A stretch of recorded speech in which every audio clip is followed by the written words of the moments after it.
Tonight, we will tell you a story not of battles or exploration, but of a different kind of Viking journey, the journey to marriage. You will learn that for the Norsemen, a wedding was far more than a union of two hearts. It was a strategic alliance, a legal contract, and a grand communal event. We will explore the complex negotiations that determined a bride's value, the binding rituals that sealed an engagement, and the lavish feasts where mead flowed freely. You will discover the symbolic exchanges of swords and keys, the practicalities of a morning gift, and the surprising rights and freedoms held by Viking women, even the ability to initiate a divorce. And we will touch upon the less common arrangements where powerful men might take multiple wives or concubines, reflecting their status and ambition.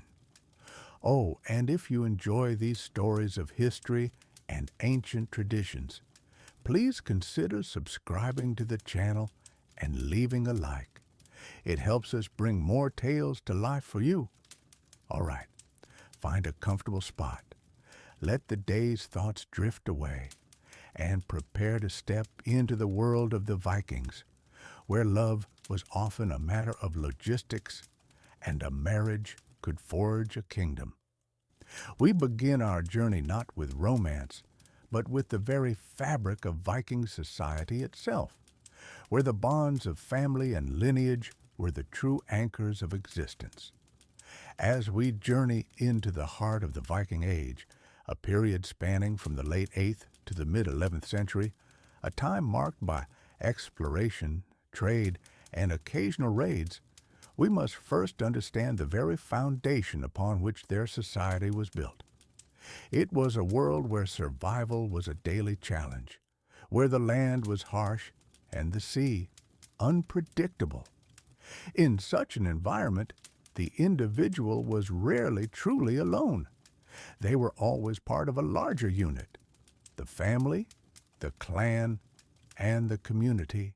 Within this intricate web of relationships, marriage stood not merely as a celebration of personal affection, as we might conceive of it today, but as an absolute cornerstone, a vital pillar supporting the entire social and economic structure. It was a practical necessity, far more than a romantic ideal, designed to ensure the very continuation and prosperity of the family line, the security of land, and the forging of crucial alliances. Imagine a world without formal governments or widespread legal systems as we know them. In the Viking lands, disputes were often settled by force, and survival depended heavily on the strength of your kin, your family. If your farm was threatened or your trade routes challenged, your immediate family and your extended clan were your first and often only line of defense. Marriage, therefore, was not merely about two people coming together. It was about two families, two clans, or even two communities, binding themselves to one another, forging an unbreakable alliance. These alliances were critical for mutual protection, for expanding trade networks, and for consolidating power. A well-placed marriage could transform rivalries into partnerships, securing peace and cooperation across vast territories. For instance, a chieftain, a leader of a community, might seek a bride from a neighboring settlement, not simply for her beauty, but for the influence her family wielded, for the warriors they could contribute, or for the access they provided to valuable resources like iron ore or timber. The ties created by such unions were considered sacred, often more binding than any written treaty. Beyond alliances, marriage was fundamental for the consolidation of land and wealth. In a society where land ownership was often fluid and inheritance could be a complex matter, a marriage could effectively merge two estates. creating a larger, more viable farm or a more powerful economic unit. When a man and woman married, their respective family lands, resources, and even their workforce could become intertwined. This meant a greater capacity for farming, more livestock, and a stronger position in the local economy. Consider the vast effort required to clear land, build homes, and cultivate crops in the harsh northern climate. Two families, combining their efforts through marriage, could achieve far more than they ever could alone. It was a strategic move, ensuring that family property remained within the family or that it expanded through carefully chosen unions. The bride often brought with her not only her dowry, a transfer of wealth or property from her family to the new household, but also her skills, her labor, and her connection to her own powerful kin, all of which contributed to the new household's prosperity. And then there was the continuation of family lines. In an age where life expectancy was significantly shorter than today, and infant mortality rates were high, ensuring the birth of healthy children was paramount. Children represented the future. They were the laborers who would work the land, the warriors who would defend the clan, and the inheritors who would carry on the family name and legacy. Marriage was the socially recognized and accepted means of producing legitimate heirs, thereby guaranteeing the continuity of the family's influence and power through successive generations. Without children, a family line could simply die out, its lands potentially absorbed by others, its name forgotten. This was a profound fear in Viking society, where the memory of one's ancestors and the legacy left for descendants were deeply valued. Therefore, the choice of a bride was often scrutinized not only for her family connections and her wealth, but also for her perceived health and fertility. The survival of the entire social structure depended on these unions producing the next generation of farmers, traders, and warriors. While we might romanticize the idea of Vikings, fierce and independent, driven solely by adventure, their daily lives were grounded in practicalities. The sagas, the epic tales of Viking heroes and their deeds, often describe marriages negotiated with cold calculation, where the personal feelings of the bride and groom, while not entirely irrelevant, were certainly secondary to the strategic advantages gained. A young man might desire a particular maiden, but his family would consider her lineage, her family's standing, and the potential benefits of the alliance far more seriously. Similarly, a young woman, though she might have her own preferences, understood that her marriage was a crucial step in her family's social standing and economic security. It was a duty, a contribution to the collective strength of her kin. This pragmatic approach to marriage ensured that each union served a higher purpose, contributing to the stability and growth of the community. It was a system built on mutual benefit, shared responsibility, and the enduring power of familial bonds, a reflection of a society that understood the harsh realities of its existence and adapted its most intimate customs to ensure its survival and prosperity.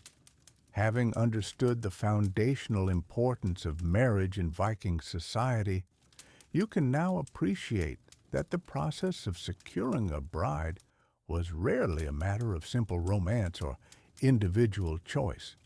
Instead, it was a carefully orchestrated affair, deeply rooted in economic and social considerations, often extending far beyond the immediate couple. The initial step, and perhaps the most critical, was a series of formal and often complex negotiations known as the Brudenkaup, or bride price. This was not, as some might mistakenly believe, a transaction where a woman was bought and sold like property. Far from it. The Brudenkaup was a payment, typically made by the groom's family to the bride's family, but its purpose was complex and multi-layered, serving as a cornerstone of the entire marital agreement. Firstly, it served as a form of tangible compensation to the bride's family for the loss of a valuable member of their household. A daughter, especially in a society reliant on manual labor, strong family units, and the intricate weave of social ties, represented significant economic and social contribution. Her departure meant a reduction in the domestic workforce, a shift in familial dynamics, and a severance of a direct tie to her birth family in terms of daily support and presence. The Brudenkaup acknowledged this inherent loss, providing a material acknowledgement of her value. Secondly, and perhaps even more profoundly, this payment was a solemn pledge from the groom's family, a public and legally binding guarantee of the bride's future rights and esteemed status within her new home. It symbolized their unwavering commitment to her well-being, her security, and her unwavering position as a respected and integral member of their kin. It was a public declaration of her inherent worth, designed to ensure she would not be mistreated, neglected, or easily cast aside. The very act of paying the Brudenkaup elevated her standing, signaling to the wider community that she was a woman of substance entering a new household under honorable and well-defined terms. The amount of the Brudenkaup varied significantly, reflecting the fluid social hierarchy and economic realities of the Viking Age. It depended heavily on the wealth and established status of the families involved, the social standing of the bride herself, and, crucially, the strategic importance of the alliance being formed. For a powerful jarl, a chieftain or nobleman, seeking to marry his son into another equally influential and prominent family, the bride price could be truly substantial. Such a transaction might involve not just a significant weight of silver, often in the form of rings, ingots, or finely crafted jewelry, but also valuable land holdings, a large herd of livestock such as cattle or horses, or even precious goods like finely crafted weapons, ornate textiles, or exotic furs obtained through distant trade routes. For families of more modest means, the payment might consist of practical yet equally valuable items.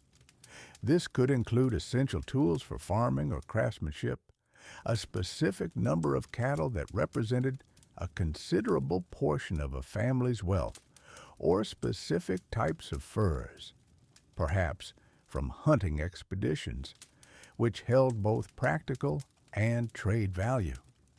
Regardless of the scale, the principle remained the same. The Brudenkaup was a serious financial commitment, reflecting the gravity of the union.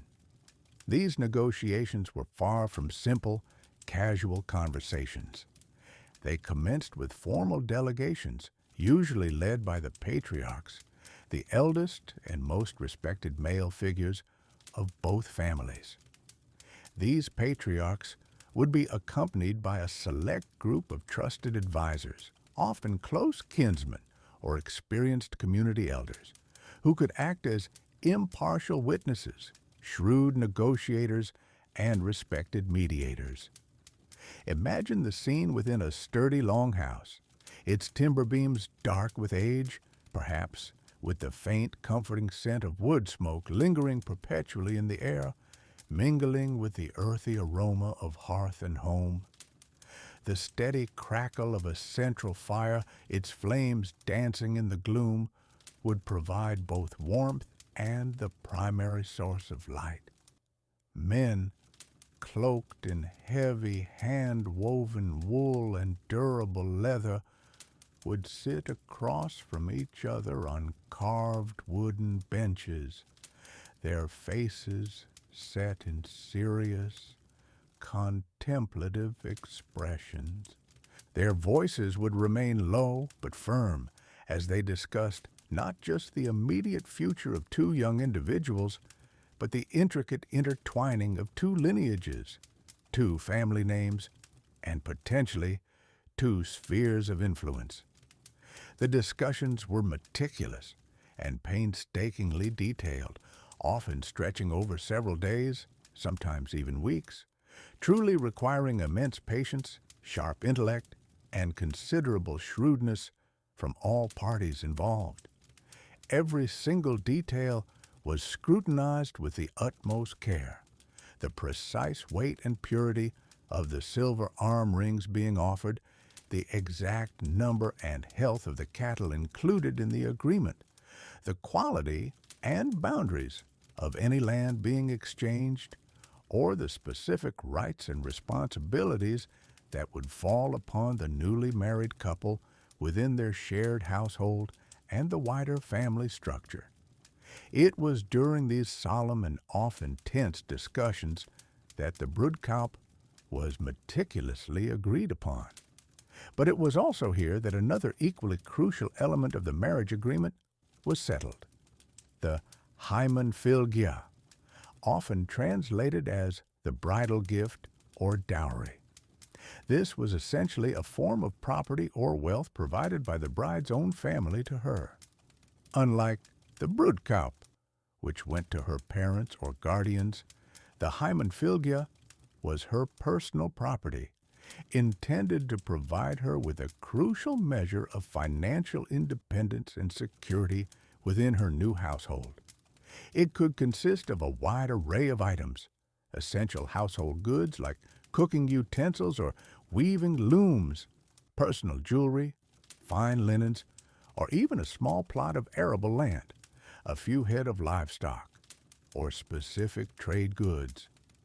Its fundamental purpose was to give her something of her own, ensuring she was not entirely dependent on her husband or his family, thus enhancing her status and providing her with a safety net.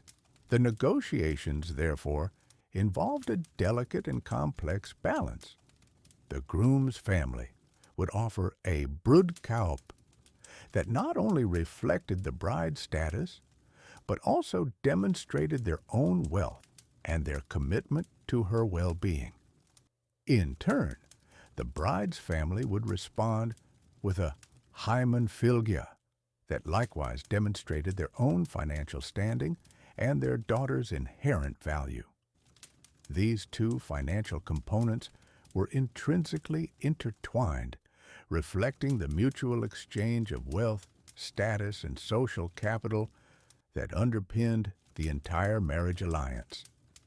Beyond these significant material considerations, the negotiations also laid out the general terms of the union, including any specific arrangements regarding potential inheritance rights, the precise management of shared property and resources, or the expected future roles and responsibilities of the couple within the larger, extended family structure.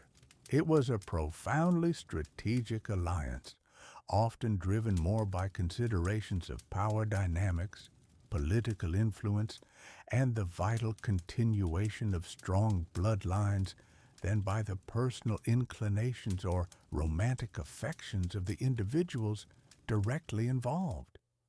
Once the terms of the Broodkaup and Hymenfilgia were meticulously agreed upon, and all other conditions, from the smallest detail to the broadest principle, were settled to the full satisfaction of both families, the stage was finally set for the next significant step in the Viking marriage process.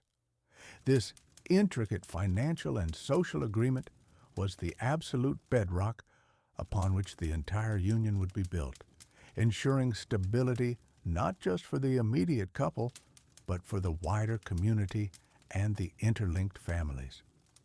It was a powerful testament to the pragmatism and foresight deeply embedded in Viking society, where every significant life event, especially one as crucial as marriage, was imbued with immense legal weight and received full communal recognition. The careful deliberation, the solemn promises exchanged, and the tangible exchange of wealth ensured that a Viking marriage was always a profoundly serious undertaking, meticulously designed to last and to benefit all parties involved, extending its influence far beyond the immediate family members and reaching into the very fabric of society. It was a contract forged in silver, secured by trust, witnessed by the gathered community, and intended to endure through the harsh realities and ever-present challenges of their demanding world. Once the delicate negotiations of the Brudekaup, the bride price, had been meticulously concluded, and both families had reached a firm understanding regarding the financial and social terms of the union, the next crucial step in the Viking marriage process unfolded. This was the festamal, the formal engagement, a public declaration that transformed a private agreement into a binding social contract. It was far more than a simple promise. It was an act of profound legal and communal significance, setting the stage for the true merging of two family lines, ensuring their strength and continuity within the intricate web of Viking society. The festival was not a secluded affair, hidden away from prying eyes. On the contrary, its power and legitimacy stemmed directly from its public nature. It was deliberately held in a prominent setting, often at the home of the bride's family, within the great hall where the hearth fire perpetually burned, casting flickering shadows on the wooden walls. Sometimes, if the families were particularly influential or the community large, it might even take place at a thing, a public assembly ground where legal and social matters were openly debated and decided. The air would be thick with anticipation, the murmurs of the assembled community, a low hum of interest and approval. The presence of witnesses was not merely customary, it was paramount. These individuals were not simply invited guests enjoying a feast, but respected members of the community, typically free men of good standing, often chosen for their wisdom, their memory, and their impartiality. Their role was to observe every word, every gesture, and every symbolic act. They were there to remember, to attest, and, if ever needed, to bear witness in a legal dispute, ensuring that all aspects of the engagement were conducted fairly and transparently.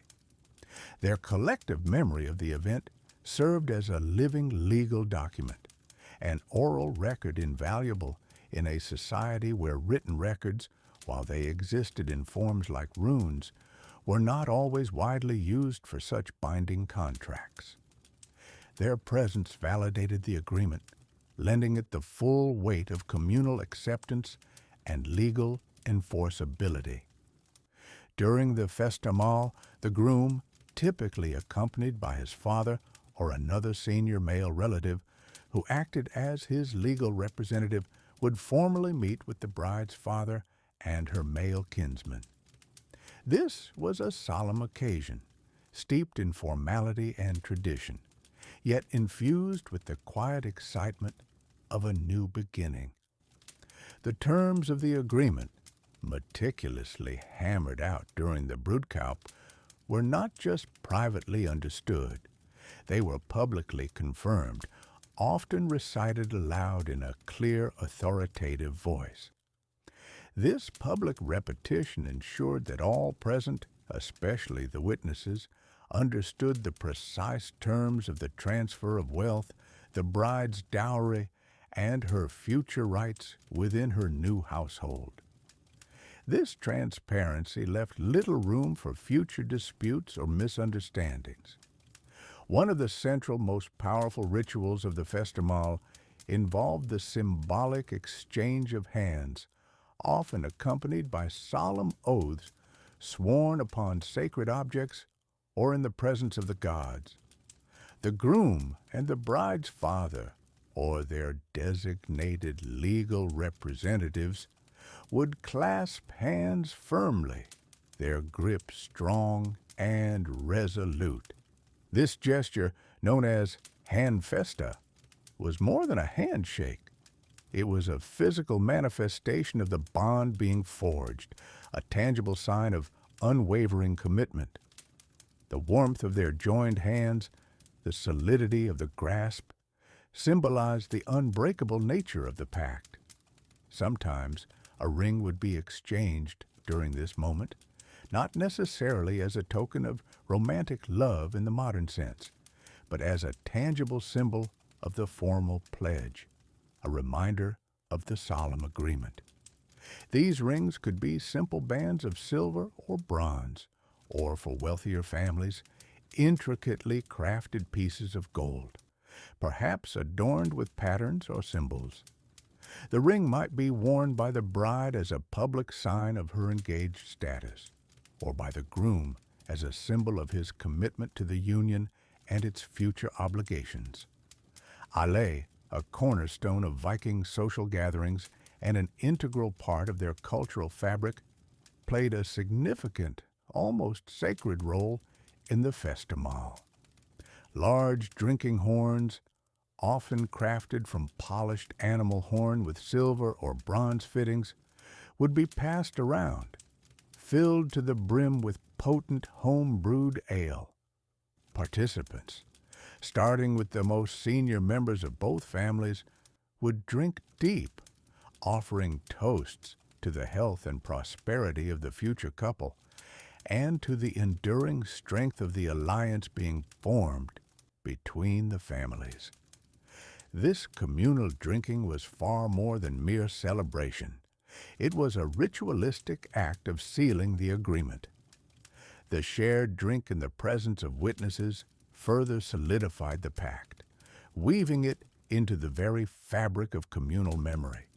The rich, earthy smell of the ale, the clinking of horns, and the rising hum of conversation, though still respectful, created an atmosphere of mutual goodwill, acceptance, and a shared commitment to the future.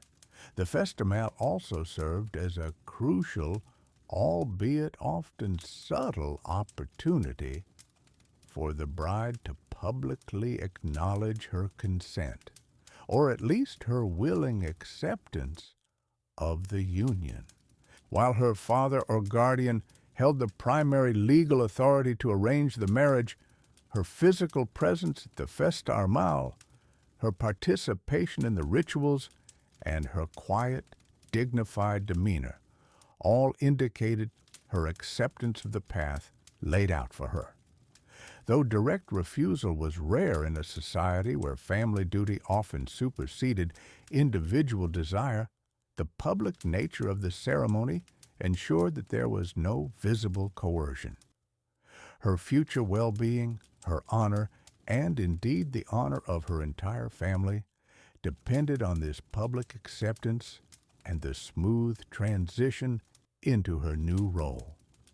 A reluctant or visibly distressed bride would cast a shadow over the entire proceeding, potentially undermining the legitimacy of the union in the eyes of the community. Once the Festa Armal was complete, the engagement was considered legally binding, as firm as any written contract. It was now incredibly difficult and financially punitive for either party to back out without severe consequences. Breaking off an engagement without just cause, such as a proven defect in one of the parties or a failure to uphold the agreed-upon terms, could result in significant fines. These penalties often involve the forfeiture of the broedkaup or other agreed-upon assets, a substantial financial blow that served as a strong deterrent. Beyond the legal and monetary repercussions, the social repercussions could be even more severe. A broken engagement, especially one without clear justification, could lead to a profound loss of honor, not just for the individuals directly involved, but for their entire family line. This honor loss could damage their standing within the community for generations, affecting future alliances, trade, and even their ability to participate in communal life. The shame associated with such an act was a powerful social control. The period between the festmahl and the actual wedding, the broedloop, could vary significantly in length.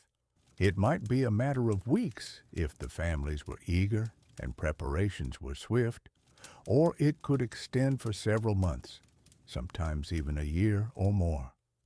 This interim period allowed for the practicalities of preparation, the timing of favorable seasons for travel, the meticulous gathering of resources for the elaborate wedding feast, and the construction or renovation of a suitable home for the new couple. During this time, the engaged couple was considered formally betrothed, and the community treated them as such, acknowledging their future union. The bride in particular would begin a subtle shift in her status within her own household, preparing herself for the profound transition from daughter to wife, from one family's care to another's. She might begin to assemble her munder, her dowry, which would accompany her to her new home, further solidifying her financial standing within the marriage. The festmahl thus functioned as a robust legal and social framework, ensuring stability and clarity in a society where personal reputation, family alliances, and adherence to law were paramount. It was a testament to the Vikings' pragmatic approach to marriage, an institution built not solely on romantic ideals, but on a clear understanding of rights, responsibilities, and the strategic merging of resources and power.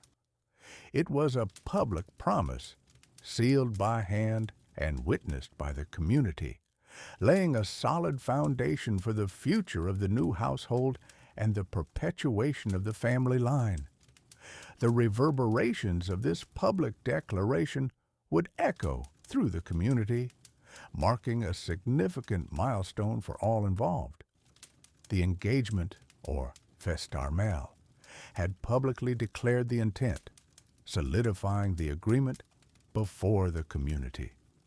This formal step, witnessed by respected individuals and legally binding, laid the crucial groundwork for the future union, ensuring that the contractual elements were firmly established.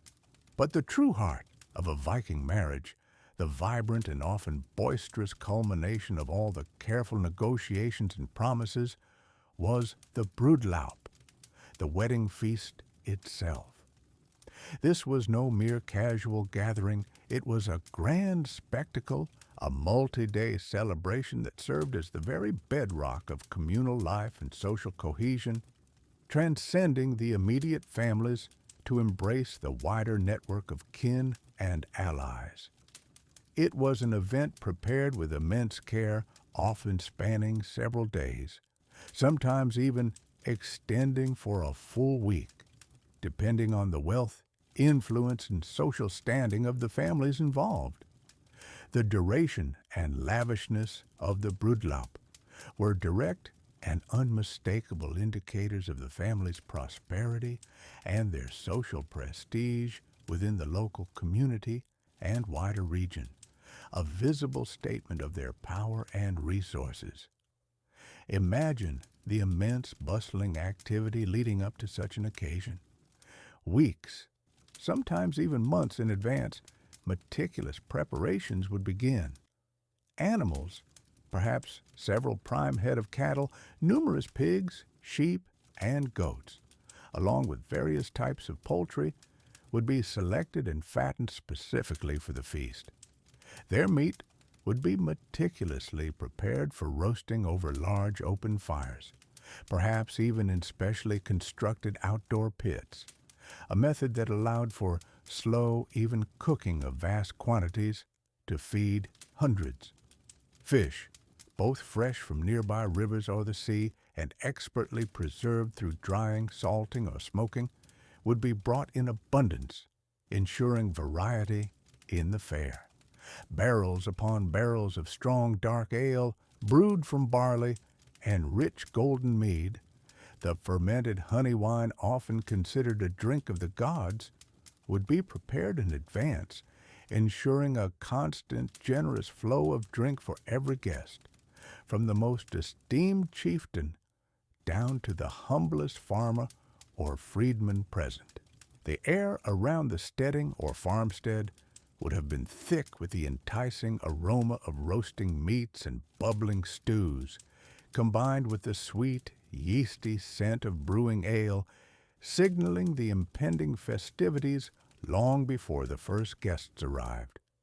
The broodlaup was typically held at the groom's family's steading, often in their largest and most impressive building, the feasting hall. This hall, usually a long timber structure with a central hearth, was designed specifically to accommodate a significant number of people for communal gatherings.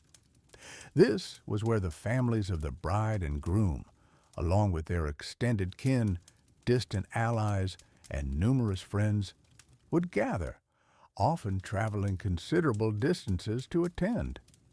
It was a highly visible and crucial demonstration of the newly forged alliance between two households, and by extension, between two networks of power and influence. Every guest present was not merely an observer. They were a witness to this bond, a direct participant in its creation, and a reinforcement of its strength, their very presence lending legitimacy and weight to the union and underscoring its importance to the broader social fabric. Upon arrival, guests would be greeted with warmth and hospitality, often by the elders of the host family, who would guide them into the feasting hall. The hall itself would be meticulously cleaned and decorated, perhaps with tapestries, furs, and fresh branches or flowers, depending on the season. Long, sturdy benches and tables would be arranged, often stretching the entire length of the hall, ready to accommodate the throng of attendees. The fire in the central hearth would burn brightly, its flames leaping and crackling, casting dancing shadows on the sturdy wooden walls and the smoke-stained raftered ceiling, providing both essential warmth against the chill of the northern lands and a welcoming, flickering light that filled the space with a lively, golden glow. The absolute focus of the celebration was, naturally, the shared consumption of copious amounts of food and drink.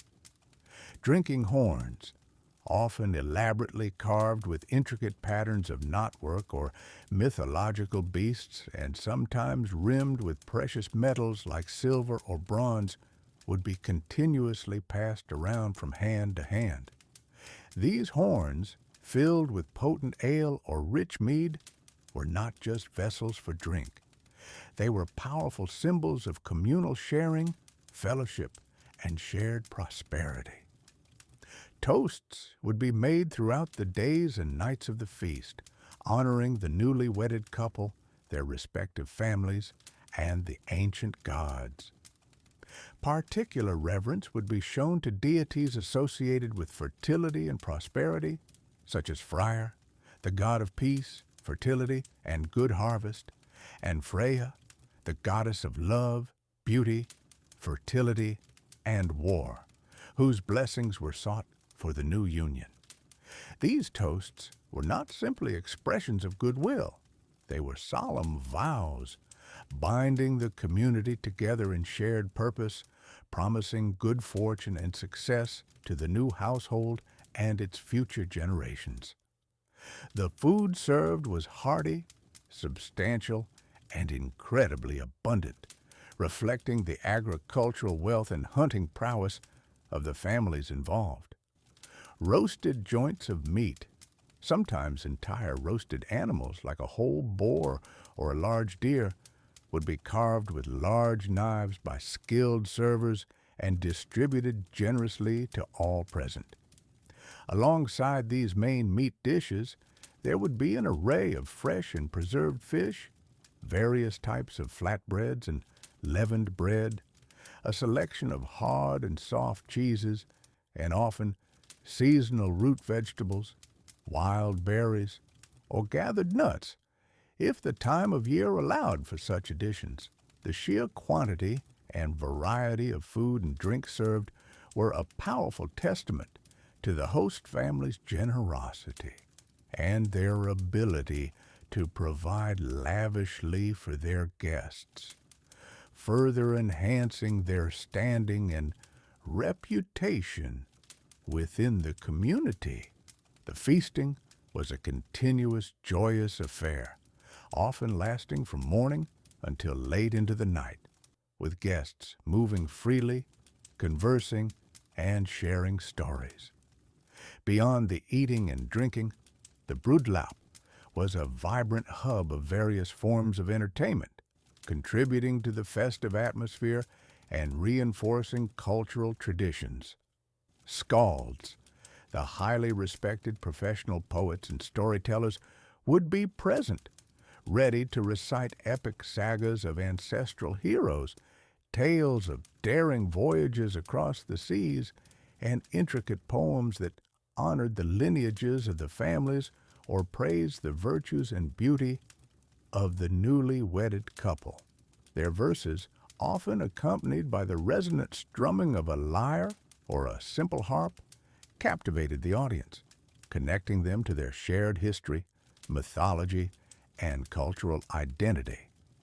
Musicians might play simple yet resonant instruments such as the lyre, the bone flute, or various types of drums, providing a rhythmic backdrop for dancing or simply adding to the lively hum of conversations and laughter.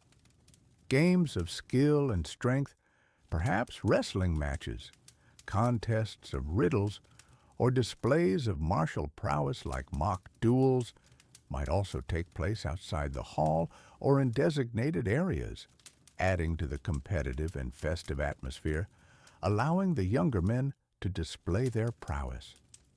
Gift exchanges were an absolutely integral and deeply symbolic part of the Broodlaup, extending beyond a simple exchange between the couple. Guests would arrive bearing gifts for the newly wedded couple, often practical items essential for establishing their new household, such as tools, textiles, or livestock, reflecting a practical society. More precious goods like silver arm rings, finely crafted brooches, or rare furs might also be presented, symbolizing the guests' respect, wealth. As the great wedding feast, the Broodlaup, began to wind down, often after several days of communal celebration and revelry, the time would come for the bride to truly transition into her new life. This was not a swift, unnoticed departure, but a deliberate and deeply symbolic act, the bridal procession. You see, the wedding was a public affirmation of a new bond, but the journey itself was the physical and spiritual embodiment of the bride's move from one family's protection and authority to another's. It was a journey that marked the crossing of a threshold, both literal and metaphorical. Imagine the scene. The air, perhaps crisp with the promise of autumn or clear with the lingering chill of winter, would carry the faint scent of wood smoke and the lingering echoes of laughter from the feast hall. The bride, no longer just a daughter of her birth family, but now a woman on the cusp of becoming a wife and mistress of a new household, would prepare for her procession. This was not merely a walk. It was a ceremonial passage, carefully observed by the community. She might be dressed in her finest clothes, perhaps adorned with jewelry that symbolized her family's wealth and her own status, each piece a silent testament to her lineage and the value of the alliance being forged. The procession itself would be a sight to behold, though it varied in grandeur depending on the family's standing and the distance between their homesteads.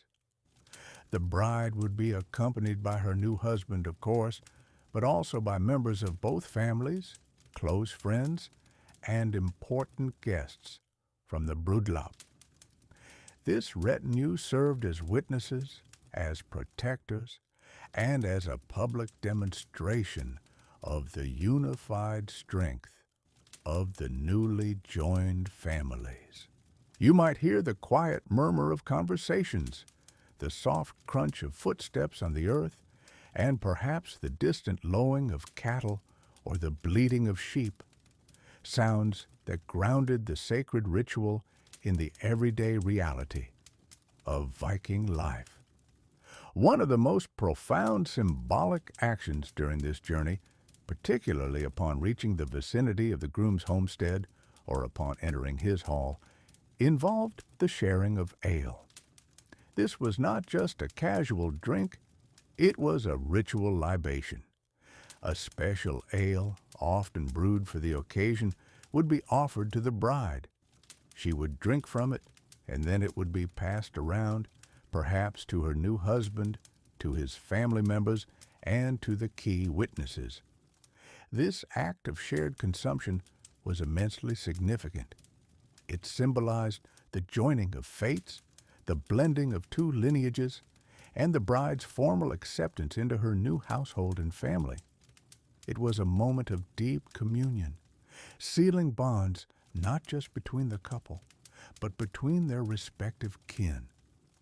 Through this shared ale, the bride was symbolically imbibing the essence of her new home, integrating herself into its very fabric. The journey might involve specific routes, perhaps avoiding certain paths or taking others deemed auspicious, reflecting the Viking belief in the influence of fate and the spiritual landscape. Each step taken by the bride was a step away from her past and a step towards her future, a physical manifestation of her changing status. You can imagine the anticipation building as the procession neared the groom's hall, a structure that would now become her domain, her responsibility.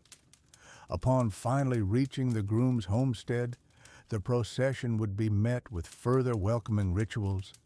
These could include specific blessings, the lighting of fires, or other forms of acknowledgement that a new vital member was about to join the household. The threshold of the home itself was a powerful boundary, and the act of crossing it was laden with meaning. It was here, at the very entrance to her new life, that the final and most intimate parts of the ritual would often unfold, signifying her full transition from daughter to wife, from outsider to mistress of the hall. The bridal procession, therefore, was far more than just travel. It was a carefully choreographed performance, a vital bridge between the formal engagement and the full establishment of the new marital unit, publicly and profoundly, marking the bride's new place in the world. the grand celebration of the Broodlaup, the wedding feast, often stretched over several days, a period of joyful revelry, feasting, and the forging of new bonds between families and communities.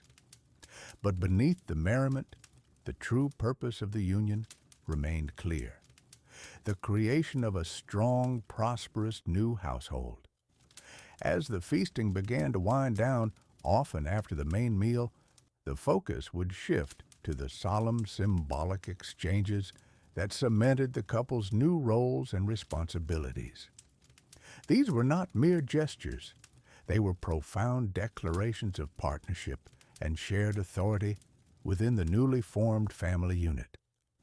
One of the most striking symbolic acts during the ceremony involved the presentation of a sword to the bride. This was not a weapon intended for her to wield in battle, at least not typically, though Viking women were known to be capable and fierce when circumstances demanded.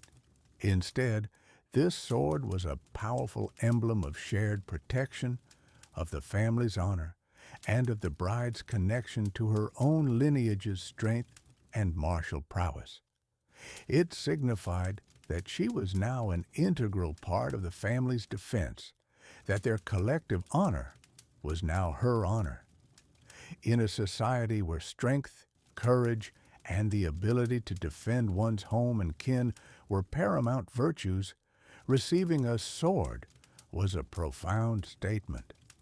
It elevated her status within the household, signifying her inclusion in the martial aspect of the family's existence, even if indirectly.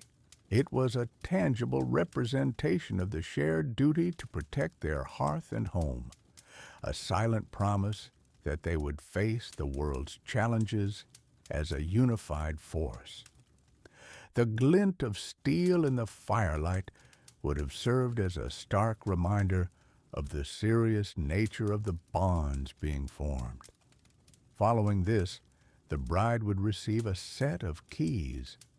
These were perhaps even more directly significant to her daily life and her position within the new household. These were not just single keys. They were often an entire ring of keys, each one a symbol of her dominion. There would be keys to the chests where valuables were kept, keys to the storerooms where precious food, provisions, and textiles were stored, and keys to the various buildings on the farm, such as the pantry, the granary, or the various workshops. These keys were the tangible representation of her immense authority within the domestic sphere. She was, in essence, the Husfreya, the mistress of the house, the manager of its resources, and the overseer of its daily operations. In her hands lay the responsibility for feeding the family, for organizing any servants or thralls, and for managing the farm's produce and wealth.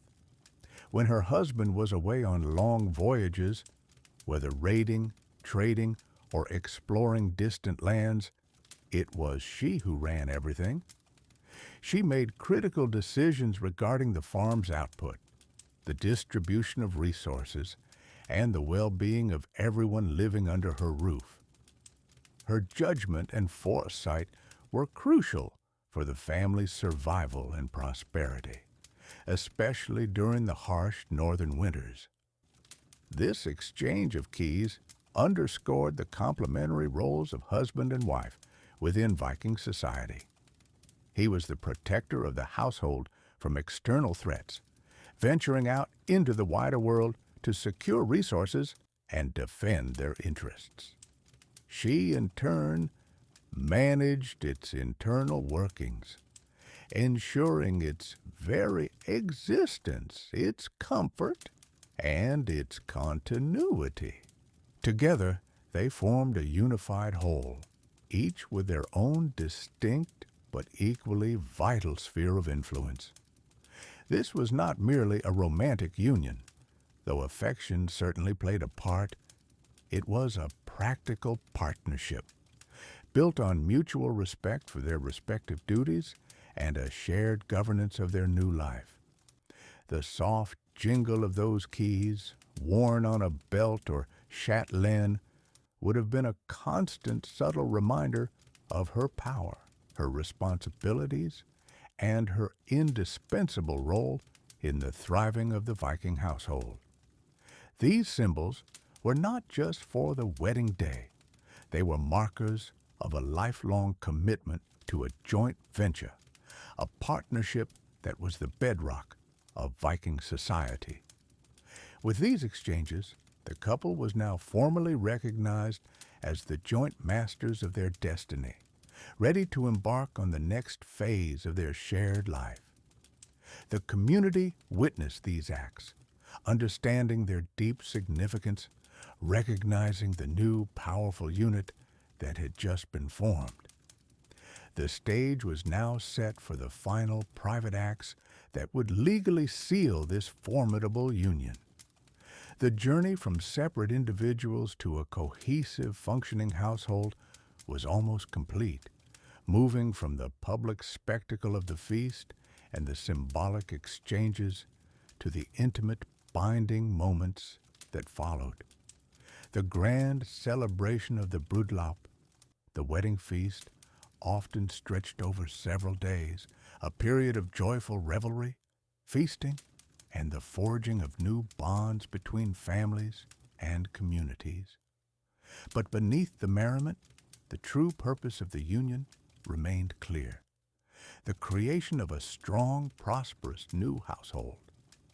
As the feasting began to wind down, often after the main meal, the focus would shift to the solemn, symbolic exchanges that cemented the couple's new roles and responsibilities. These were not mere gestures. They were profound declarations of partnership and shared authority within the newly formed family unit. One of the most striking symbolic acts during the ceremony involved the presentation of a sword to the bride. This was not a weapon intended for her to wield in battle, at least not typically, though Viking women were known to be capable and fierce when circumstances demanded. Instead, this sword was a powerful emblem of shared protection, of the family's honor, and of the bride's connection to her own lineage's strength and martial prowess. It signified that she was now an integral part of the family's defense, that their collective honor was now her honor. In a society where strength, courage, and the ability to defend one's home and kin were paramount virtues, receiving a sword was a profound statement. It elevated her status within the household, signifying her inclusion in the martial aspect of the family's existence, even if indirectly. It was a tangible representation of the shared duty to protect their hearth and home, a silent promise that they would face the world's challenges as a unified force. The glint of steel in the firelight would have served as a stark reminder of the serious nature of the bonds being formed. Following this, the bride would receive a set of keys. These were perhaps even more directly significant to her daily life and her position within the new household. These were not just single keys. They were often an entire ring of keys, each one a symbol of her dominion. There would be keys to the chests where valuables were kept, keys to the storerooms where precious food, provisions, and textiles were stored, and keys to the various buildings on the farm, such as the pantry, the granary, or the various workshops. These keys were the tangible representation of her immense authority within the domestic sphere. She was, in essence, the Husfreyja, the mistress of the house, the manager of its resources, and the overseer of its daily operations. In her hands lay the responsibility for feeding the family, for organizing any servants or thralls, and for managing the farm's produce and wealth. When her husband was away on long voyages, whether raiding, trading, or exploring distant lands, it was she who ran everything. She made critical decisions regarding the farm's output, the distribution of resources, and the well-being of everyone living under her roof. Her judgment and foresight were crucial for the family's survival and prosperity, especially during the harsh northern winters. This exchange of keys underscored the complementary roles of husband and wife within Viking society. He was the protector of the household from external threats, venturing out into the wider world to secure resources and defend their interests. She, in turn, managed its internal workings, ensuring its very existence, its comfort, and its continuity. Together, they formed a unified whole, each with their own distinct but equally vital sphere of influence. This was not merely a romantic union, though affection certainly played a part. It was a practical partnership, built on mutual respect for their respective duties and a shared governance of their new life. The soft jingle of those keys, worn on a belt or chatelaine, would have been a constant, subtle reminder of her power, her responsibilities, and her indispensable role in the thriving of the Viking household. These symbols were not just for the wedding day. They were markers of a lifelong commitment to a joint venture, a partnership that was the bedrock of Viking society. With these exchanges, the couple was now formally recognized as the joint masters of their destiny, ready to embark on the next phase of their shared life. The community witnessed these acts, understanding their deep significance, recognizing the new, powerful unit that had just been formed. The stage was now set for the final private acts that would legally seal this formidable union. The journey from separate individuals to a cohesive, functioning household was almost complete, moving from the public spectacle of the feast and the symbolic exchanges to the intimate binding moments that followed. After the grand wedding feast, often a multi-day affair filled with shared food, flowing ale, and communal joy, had reached its peak, the newly wedded couple would finally retire. This was not merely a private moment. It carried a profound legal weight, for the marriage, so carefully negotiated and publicly celebrated, was ultimately sealed by its consummation. In the eyes of Viking law and society, the physical union was the final indispensable act that transformed a formal agreement into an indisputable marital bond.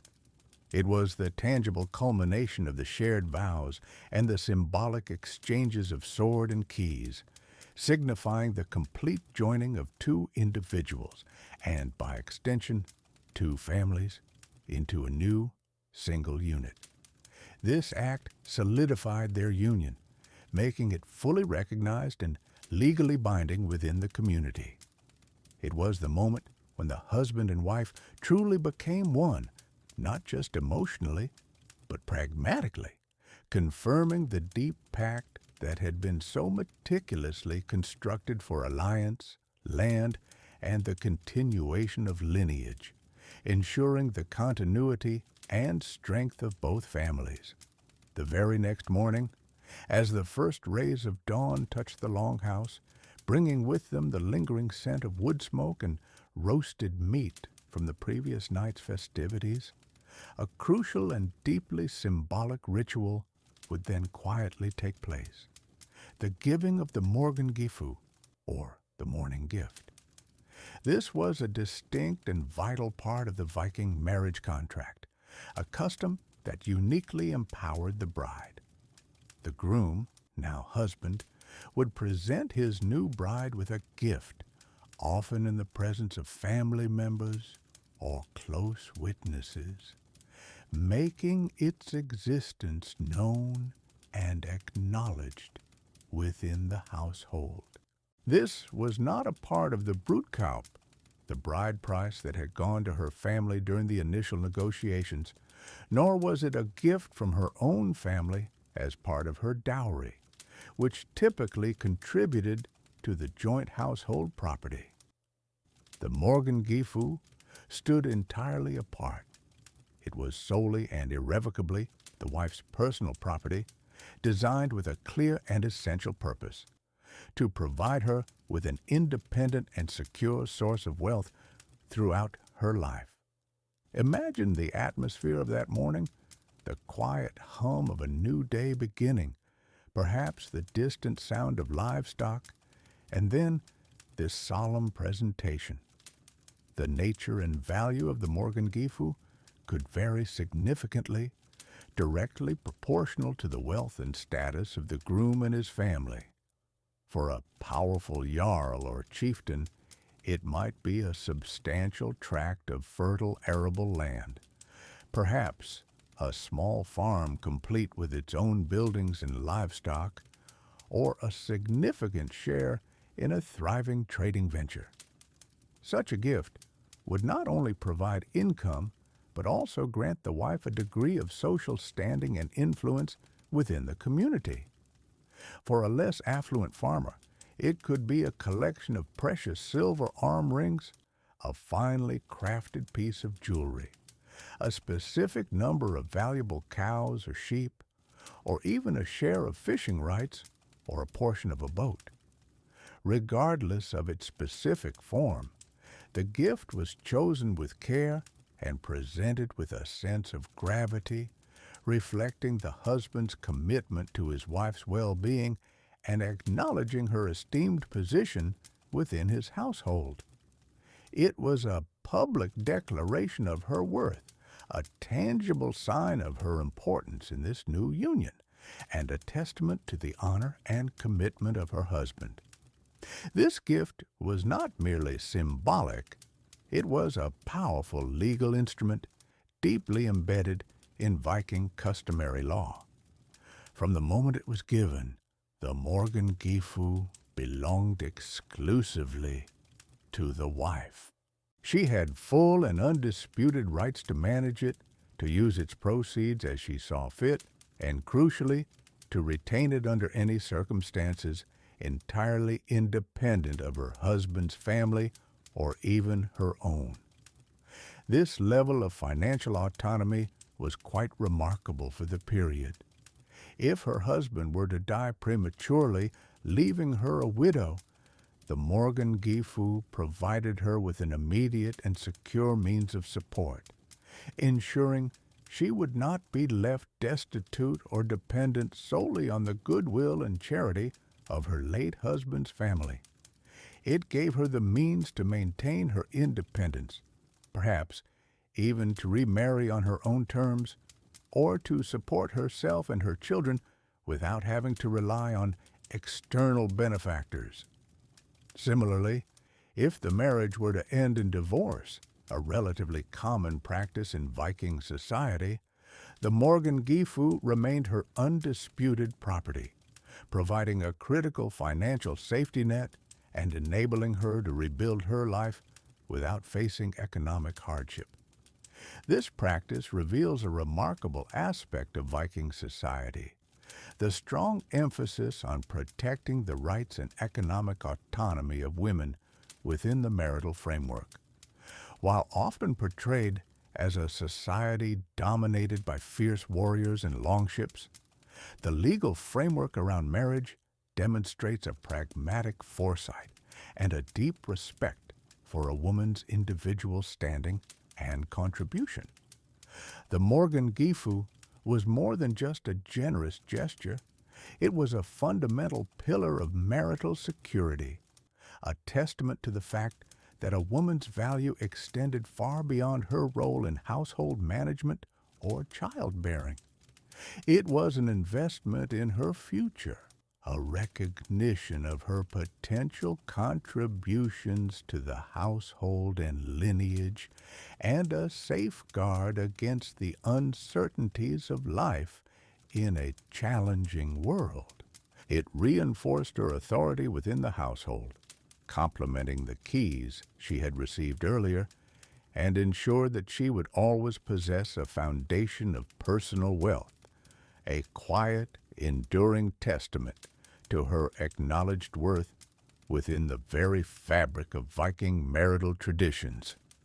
This unique custom provided a level of financial independence for Viking women that was, in many ways, quite advanced for its time, setting them apart from their counterparts in many other contemporary cultures and laying a strong foundation for their future within the community. Once the solemn exchange of vows and the meaningful transfer of symbolic items were complete, and the couple had settled into their new shared life, the true essence of a Viking woman's status within her marriage and society began to unfold. You might imagine a world where women were merely possessions, but in the lands of the Norsemen, the reality was often quite different. A Viking wife, particularly the mistress of a prominent household, held a position of considerable power, respect, and responsibility, a status perhaps more elevated than that of many women in other parts of Europe during the same era. Her authority stemmed not from sentimentality, but from the practical necessities of a society where men were frequently absent, either embarking on long trading voyages, raiding expeditions, or diplomatic missions. This meant that the day-to-day management of the farm, the household, and often the family's finances fell squarely upon her shoulders. She was the husfreyja, the mistress of the house, a title that conveyed her indispensable role in ensuring the survival and prosperity of the entire family unit. The husfreyja was the manager of the entire domestic economy. She oversaw the preparation and preservation of food, ensuring there were adequate stores of dried fish, smoked meats, and root vegetables to last through the harsh winters. She was responsible for the production of textiles, from the shearing of sheep to the spinning of wool and the weaving of cloth, a vital industry in any Norse household. Imagine the rhythmic thud of the loom, the scent of lanolin, and the careful sorting of dyed threads, all under her watchful eye. She managed the servants and slaves if the family possessed them, delegating tasks and maintaining order within the often bustling longhouse. The keys, which you heard she received during the wedding ceremony, were not merely decorative. They were the tangible symbols of her control over the household's most valuable possessions: the storage chests, the pantry, the locked rooms where food and treasures were kept. These keys, often worn at her belt, broadcast her authority to all who entered her domain. Beyond her practical duties, a Viking wife possessed a remarkable degree of legal autonomy. Unlike women in many other contemporary societies, she could own property in her own right. The dowry, or heimanfylgja, that she brought into the marriage remained legally hers. Moreover, the morgungifu, the morning gift presented to her by her husband after the consummation of the marriage, also became her personal property, providing her with a measure of financial security independent of her husband. This meant that if her husband died, or if the marriage ended, she would not be left destitute. She had assets that were distinctly her own, a powerful safeguard in a world that could be unpredictable and harsh. This legal standing extended to other areas as well. A Viking woman could represent herself in legal matters, speak on her own behalf in assemblies, and even initiate legal proceedings. If her husband was away, she was empowered to act on his behalf in business dealings, land transactions, and even blood feuds, making decisions that could have profound consequences for the family's future. Her signature or word could bind agreements, and her testimony held weight in court. This was not a society where women were silenced or invisible in the public sphere. Their voices, particularly those of women from prominent families, were heard and respected. Her influence also extended to the social fabric of the community. She played a crucial role in maintaining family honor and reputation, not just through her conduct, but through her hospitality. She would host guests, often important figures from other clans or communities, and preside over feasts and gatherings. The success of these social events, which were often critical for forging alliances and settling disputes, depended heavily on her organizational skills and social grace. She was a central figure in the intricate web of kinship and social connections that defined Viking society. In essence, the Viking wife was not merely a domestic partner. She was a co-manager of the family's affairs, a legal entity in her own right, and a powerful social agent. Her strength and competence were not only valued, but were absolutely essential for the survival and prosperity of her household. When a man went raiding across the seas, he knew that his home, his children, and his livelihood were in capable hands. This understanding fostered a deep mutual respect within the marriage, a partnership built on shared responsibility and often a quiet, enduring affection. You can imagine the quiet confidence in her stride, the steady gaze in her eyes, as she moved through her daily life, secure in the knowledge of her own worth and authority.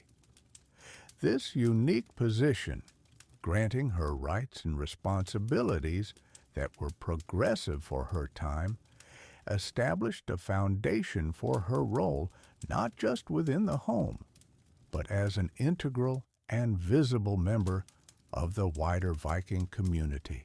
Beyond the initial forging of the marital bond and the establishment of a woman's secure place within her new home, Viking society also understood that not all unions were meant to last.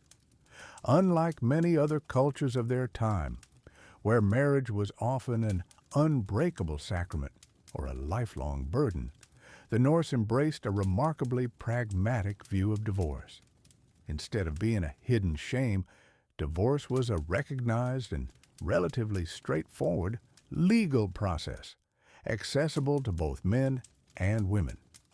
This accessibility was yet another testament to the distinct position of women in their society, allowing them significant agency over their own lives in ways that were truly exceptional for the era, particularly when compared to the restrictive norms prevalent in much of Christian Europe at the time. The emphasis was on ensuring the stability and functionality of the household and the wider community. If a marriage became truly unworkable, it was seen as more beneficial for everyone involved to allow for its dissolution. The grounds for seeking a divorce were clearly defined by the law codes, which varied slightly across different regions of Scandinavia, but shared common principles reflecting a deep understanding of practical needs and societal expectations. For a woman, one significant and widely accepted reason to dissolve a marriage was physical abuse. If a husband struck his wife, particularly if this occurred more than once, it was considered a grave offense, a fundamental breach of trust, and the disruption of the household's peace, extending beyond mere personal injury. The law explicitly granted a woman the right to divorce her husband if he had struck her 3 times, even for minor infractions, highlighting a remarkable legal protection against domestic violence. This was a stark contrast to societies where a husband's physical dominion over his wife was often legally sanctioned. Another valid ground for a woman was a husband's financial neglect or prolonged absence that led to the family's impoverishment. If he failed to provide for his family, squandered their resources through gambling or excessive feasting, or simply vanished for an extended period without adequate provision, leaving the family in destitution, the wife could seek to end the marriage. This underscored the husband's primary duty as a provider and protector of the household's economic well-being. Furthermore, a woman could initiate divorce if her husband was impotent or unable to consummate the marriage, as the continuation of the family line through children was a primary purpose of marriage in a society deeply concerned with lineage and inheritance. There were even more unusual yet culturally significant grounds, such as a husband wearing clothing deemed effeminate or dishonorable, like a tunic that was tied too low or a garment that exposed too much skin, which could bring profound shame upon the household and thus be cause for separation, reflecting the deep cultural values placed on honor, reputation, and clearly defined societal roles. Such an act was seen as a profound disgrace, undermining his masculinity and, by extension, the family's standing. Men, too, had clear grounds for divorce, although the specifics often leaned towards breaches of marital duty or honor. A husband could divorce his wife if she was deemed unfaithful, as this threatened the purity of his lineage and brought shame upon his name, though the evidence for such an accusation would need to be clear and substantial. He could also divorce her if she refused to share the marriage bed for 3 consecutive nights without a valid reason, such as illness, which was seen as a clear indication of a failure to uphold marital duties and a rejection of the bond. Another reason might be if she interfered with his religious practices, for instance, by refusing to participate in family rituals, or by insulting his ancestral gods, or if she brought significant dishonor upon his family name through her actions, such as public drunkenness or persistent gossip that damaged their reputation. The legal framework was designed to ensure that neither party was trapped in a truly untenable or dishonorable situation, allowing both men and women a degree of, while the image of a Viking marriage, as we have explored it, centered around the union of one man and one woman, rooted in deep societal norms and practical needs. It is important to understand that for certain powerful individuals, the landscape of marital and familial bonds could be more complex. For the vast majority of ordinary Vikings, monogamy was the established and expected practice. Their households were typically built upon the partnership of a single husband and wife, a unit essential for farming, trade, and the raising of children, ensuring the continuation of their small family line within the broader community. The land was often divided in ways that favored single-family units, and resources were carefully managed by both spouses.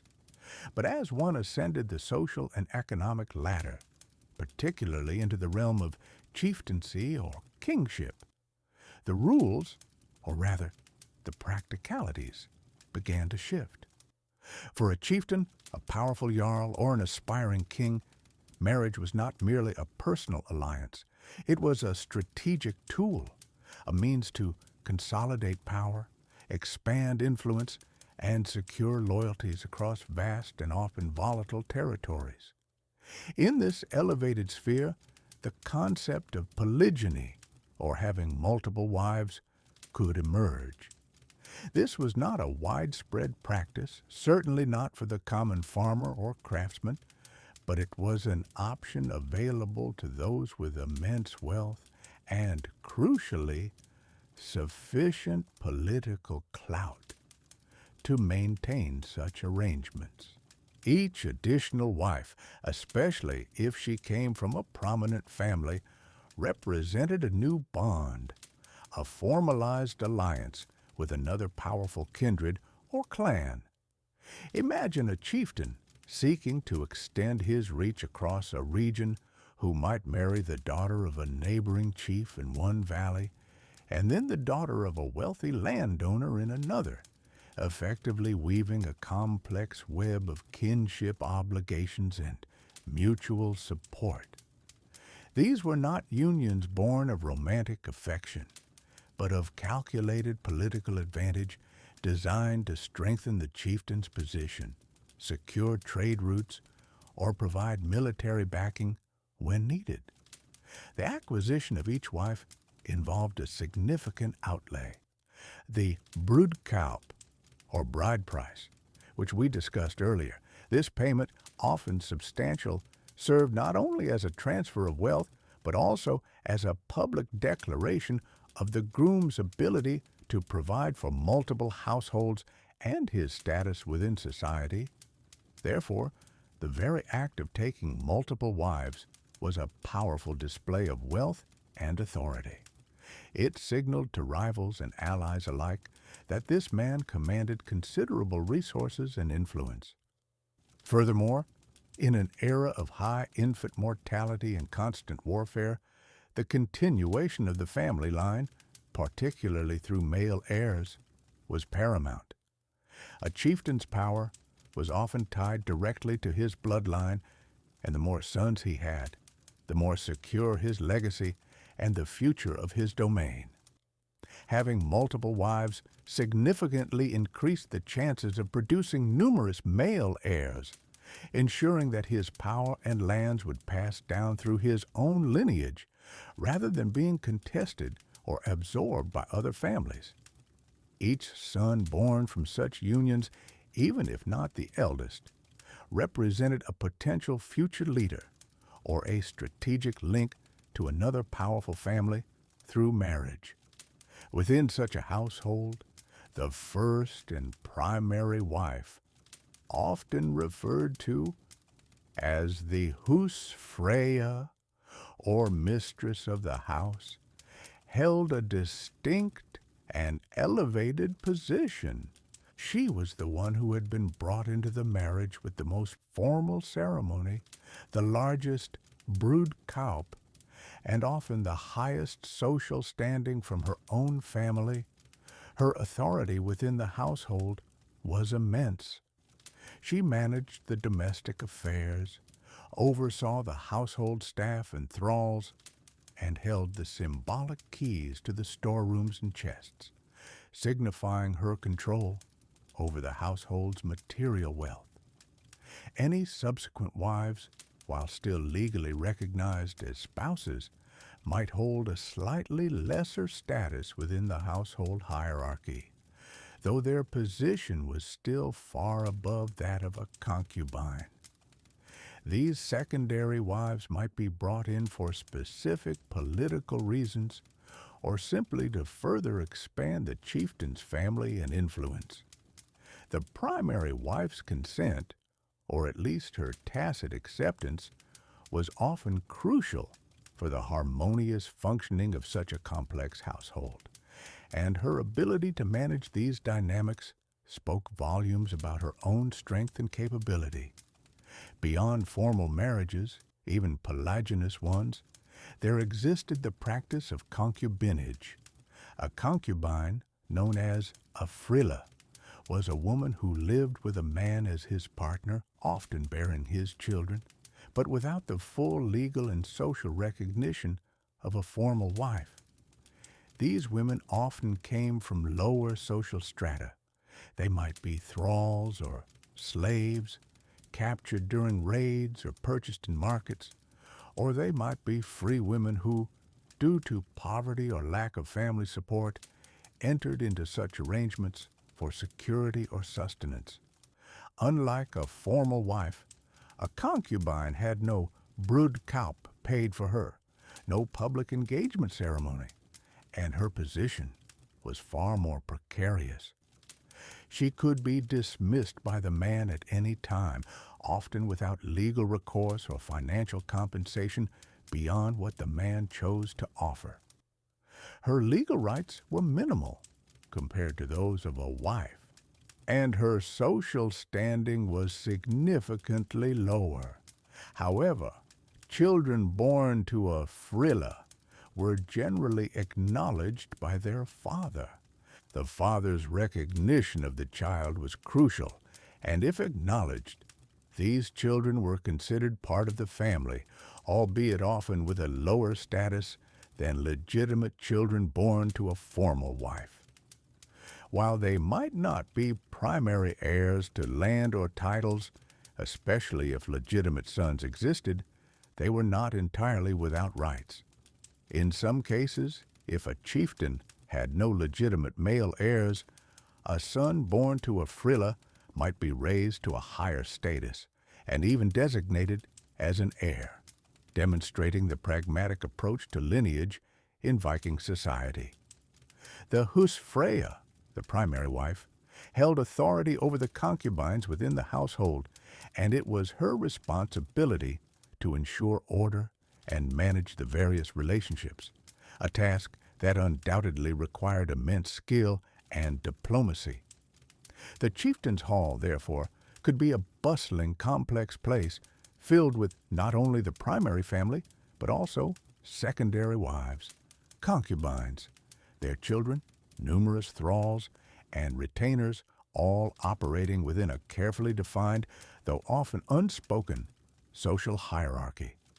In essence, while the romantic ideal of a single, lifelong partnership might resonate with modern sensibilities, the Viking reality, particularly for those at the pinnacle of power, was far more pragmatic. Marriage and concubinage were tools for survival, for power projection, and for ensuring the continuity and prosperity of the kindred, the family line, in a harsh and competitive world. It was a testament to the adaptability and strategic thinking of Viking society, where every relationship, every union, served a purpose beyond mere personal affection, contributing to the strength and longevity of the community as a whole.